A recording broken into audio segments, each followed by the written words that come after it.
എന്റെ സമ്പത്തെന്നു ചൊല്ലുവാൻ വേറെയില്ലൊന്നും, യേശു മാത്രം സമ്പത്താകുന്നു.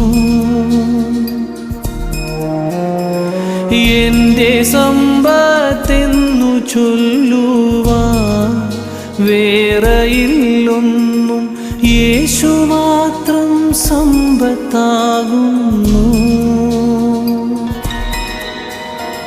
ചാവിനെ വന്നുയർത്തവൻ വാനലോകമതിൽ ചെന്ന്, സാധു എന്നെ ഓർത്തു നിത്യം താതനോട് യാചിക്കുന്നു.